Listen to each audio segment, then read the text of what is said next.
Hey everyone, I'm Bill Miller, CEO of the American Gaming Association.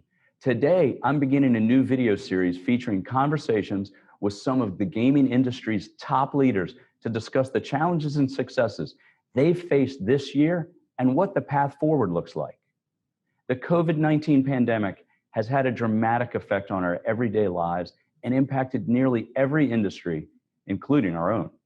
In March, we saw all 989 commercial and tribal casino properties close in the span of just 2 weeks, affecting 652,000 gaming employees and impacting more than 1 million other businesses in industries that rely on gaming. Today, our responsible reopening efforts, more than 90% of all casinos have safely reopened in some limited capacity.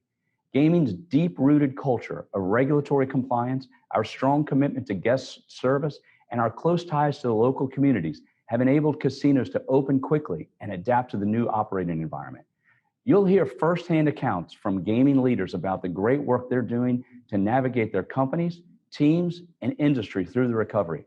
Our first guest today is Matt King. He's the CEO of FanDuel, who just in the last 6 months has expanded their business into new markets and partnerships while needing to reinvent the sportsbook offerings nearly overnight. Welcome, Matt. We're glad to be speaking with you today. Thanks for having me on, Bill. In business, there's an old axiom that if you can't continue to innovate, you die or fail.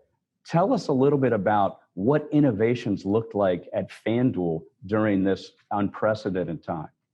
Sure. So I've been incredibly proud of how our team has responded to the COVID pandemic. FanDuel is the largest online real money gaming business in the country. We operate 4 lines of business: fantasy sports, sports betting, online casino, and online horse racing. And really what we were able to do was leverage our product breadth throughout COVID to continue to grow the business by shifting our focus to the products that were most relevant at that point in time. So what that meant was during COVID in the fantasy business, we pivoted to free-to-play games where we could really engage people through everything from simulated games to Madden esports and other things like that. In the casino business, we obviously just doubled down on introducing people to online casino, given that most of the land-based casinos were shut.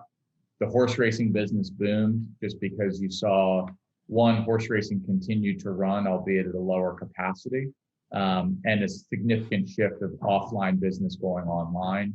And then within the sportsbook business, we really explored new sports that were still running globally. And so there were a lot of people that were introduced to new global sports they never really followed before.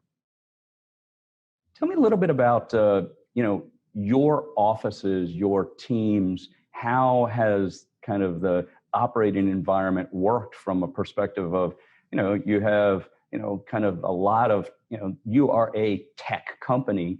And how did that work with, the need for engineers and technology, and the people that are creating the back office as well as the creative build outs for this stuff? As it relates to how our team evolved, you're right, we are a tech company. So if I compare our experience to a lot of our land-based partners, we had a much more seamless transition into kind of a sheltering in place environment.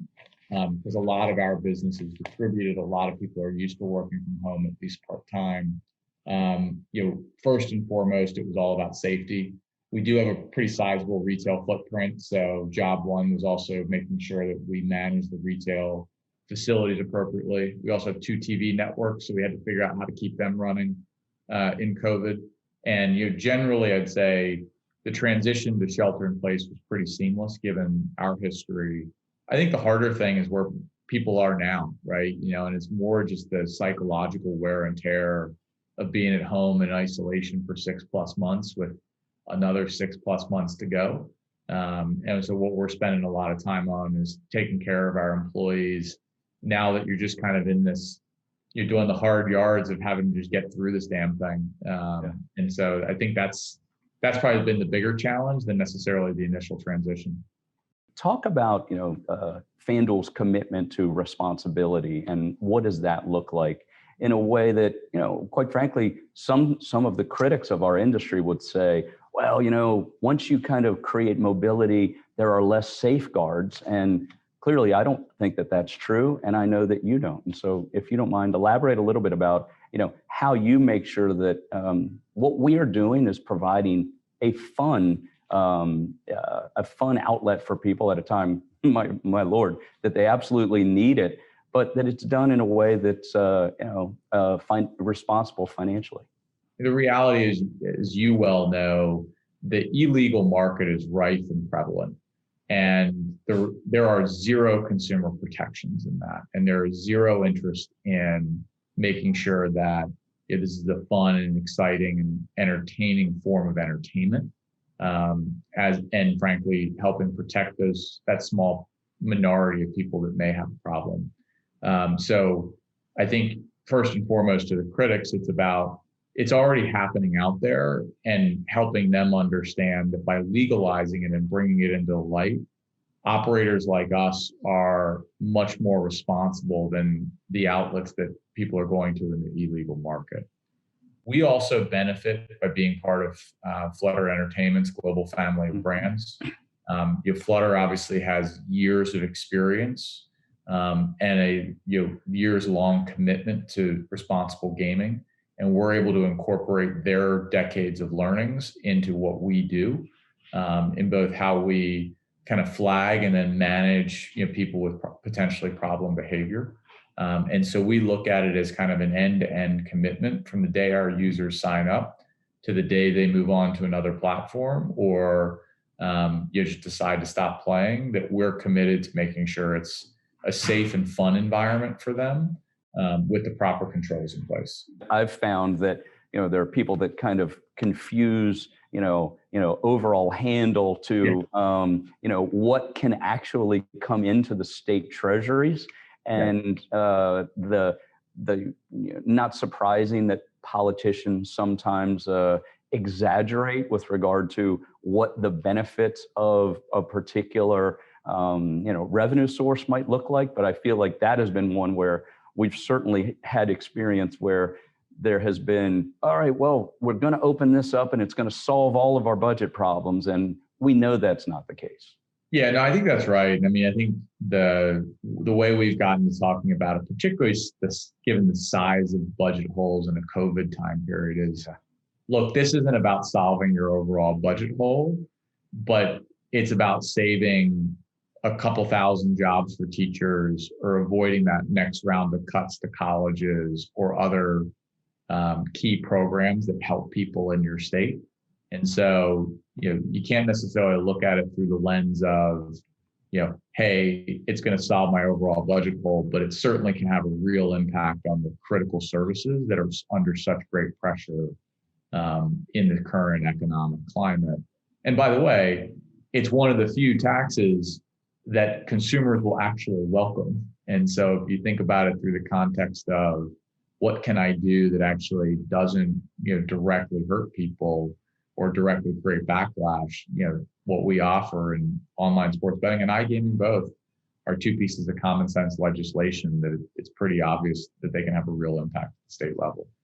Matt, what do you see in terms of the path forward for a full recovery? So I think, unfortunately, you're in a world where a full recovery is going to really require a vaccine, sustained and kind of broad scale distribution of it.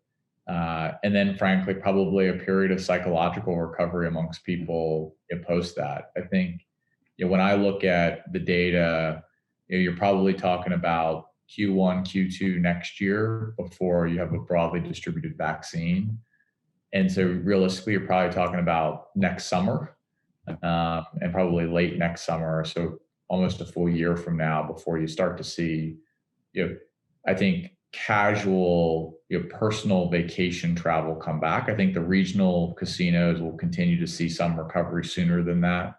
I think the conference and convention business, others would know better than I am, but I'm assuming that's a 2022 recovery at the earliest, just given the planning cycles. Mm-hmm. And that's all under the assumption that the economy stays on relatively stable footing. So I think we have a lot of uncertainty ahead of us. I think there's definitely been a can-do attitude in the industry around adapting and evolving so far, and I think that'll continue. So we'll all get through it. We'll all get through it together. But at least part of my reflection has been, we all need to buckle in and assume that we're not yet really halfway through, what this whole experience is going to look like. Matt King, CEO of FanDuel, thank you so much for being on the show today. It was a great pleasure to have you on. Continued success, and let's talk again soon. I appreciate that, Bill, and I appreciate everything the AGA does.